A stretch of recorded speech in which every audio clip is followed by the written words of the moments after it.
আসসালামু আলাইকুম বন্ধুরা, আশা করি সবাই ভালো আছেন এবং সুস্থ আছেন। আজ আমরা একটি গুরুত্বপূর্ণ বিষয় নিয়ে আলোচনা করব, যা সারা বিশ্বের রাজনীতির গতি প্রকৃতিতে বড় প্রভাব ফেলতে চলেছে। সম্প্রতি যুক্তরাষ্ট্রের একটি নতুন বড় সিদ্ধান্ত এবং এর ফলে সৃষ্ট পরিস্থিতি নিয়ে আমরা কথা বলব। বিষয়টি অত্যন্ত স্পর্শকাতর এবং তাৎপর্যপূর্ণ। বন্ধুরা, আপনারা নিশ্চয়ই সবাই জানেন, সম্প্রতি জো বাইডেন তার ক্ষমতার শেষ সময়ে ইরানের ভেতরে একটি সামরিক হামলার সিদ্ধান্ত নিয়েছেন।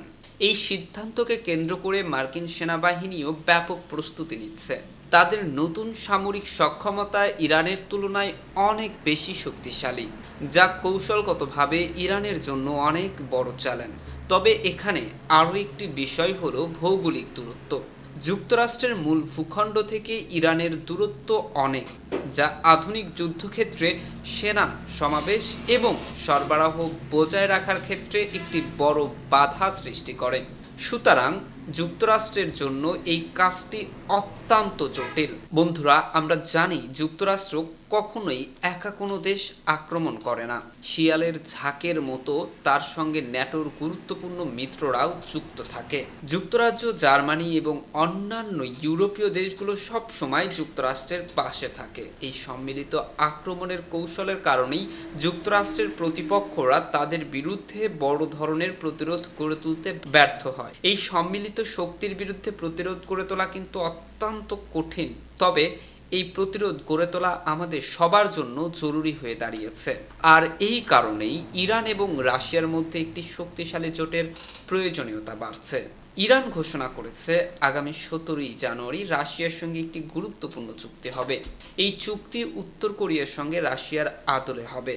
এর মানে ইরানের ওপর হামলা হলে রাশিয়া সেটাকে নিজের ওপর হামলা হিসেবে গণ্য করবে এবং ইরানকে সর্বাত্মক সহযোগিতা দেবে। একইভাবে রাশিয়ার উপরে হামলা হলে ইরানও রাশিয়াকে সাহায্য করবে। এই চুক্তি শুধু ইরান রাশিয়ার সম্পর্ককে নতুন মাত্রা দেবে না, বরং এটি আন্তর্জাতিক রাজনীতির ভারসাম্যে একটি বড় পরিবর্তন আনবে। রাশিয়া বর্তমানে ইউক্রেন যুদ্ধে ব্যস্ত এবং তাদের সেনাবাহিনীর লোকবলের ঘাটতি রয়েছে, কিন্তু রাশিয়ার পরমাণু অস্ত্র এবং মিসাইল সক্ষমতা বর্তমানে বিশ্বে অন্য যে কোনো দেশের তুলনায় সবচেয়ে বেশি। রাশিয়ার 35 থেকে 40টি পরমাণু সুসজ্জিত সাবমেরিন রয়েছে, যা পৃথিবীর যে কোনো স্থানে আক্রমণ করতে সক্ষম। এর মধ্যে 2টি সাবমেরিন ইতিমধ্যে সিরিয়ার ঘাঁটি ছেড়ে ইরানের উপকূলে রওনা দিয়েছে। এই সাবমেরিনগুলো পরমাণু অস্ত্র এবং দীর্ঘ পাল্লার মিসাইল দিয়ে সজ্জিত। পশ্চিমা সংবাদ মাধ্যমও এই তথ্য নিশ্চিত করেছে। আন্তর্জাতিক নিয়ম অনুযায়ী কোনো দেশ সরাসরি অন্য দেশে পরমাণু অস্ত্র সরবরাহ করতে পারে না, তবে কৌশলগত কারণে পরমাণু অস্ত্র মোতায়েন করা যায়। যেমন যুক্তরাষ্ট্র ইউরোপের 5টি দেশে পরমাণু অস্ত্র মোতায়েন করেছে। রাশিয়াও এই একই কৌশল অনুসরণ করেছে। ইতিমধ্যে তারা বেলারুশে পরমাণু অস্ত্র মোতায়েন করেছে। এখন ইরানের উপকূলে পরমাণু সুসজ্জিত সাবমেরিন মোতায়েন করার প্রক্রিয়া শুরু হয়েছে।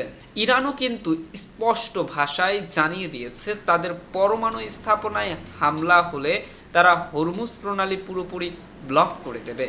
হরমুজ প্রণালী বিশ্বব্যাপী তেল সরবরাহের জন্য কিন্তু প্রধান একটি পথ, যা আপনারা নিশ্চয়ই জানেন। এই প্রণালী বন্ধ হয়ে গেলে বৈশ্বিক তেলের বাজারে বিশাল প্রভাব পড়বে। রাশিয়ার সাবমেরিনের কোনো ক্ষতি হলে তা বিশ্বযুদ্ধের কিন্তু কারণ হতে পারে, এটা মেনে নিতে হবে। এই কারণেই রাশিয়া তাদের শক্তিশালী সাবমেরিনগুলো ইরানের উপকূলে মোতায়েন করেছে। এই পদক্ষেপ যুক্তরাষ্ট্র এবং তার মিত্রদের জন্য একটি বড় সতর্কবার্তা। বন্ধুরা, আমরা দেখতে পাচ্ছি ন্যাটোর মোকাবেলায় রাশিয়া, ইরান এবং উত্তর কোরিয়ার মতো দেশগুলো একটি শক্তিশালী নতুন জোট গড়ে তুলেছে। ভবিষ্যতে এই জোটে চীনের যোগ দেওয়ার সম্ভাবনা কিন্তু দেখা যাচ্ছে দ্বিগুণ পরিসরে। যদি এটি ঘটে তাহলে এটি ন্যাটোর থেকেও শক্তিশালী একটি জোট হয়ে উঠতে পারে। বন্ধুরা, 17ই জানুয়ারি হতে যাচ্ছে একটি ঐতিহাসিক দিন। এটি বিশ্ব রাজনীতির ক্ষমতার ভারসাম্যে একটি নতুন অধ্যায় উন্মোচন করবে। এই পরিবর্তন আমাদের সবার মাঝে একটি গুরুত্বপূর্ণ বার্তা বহন করে।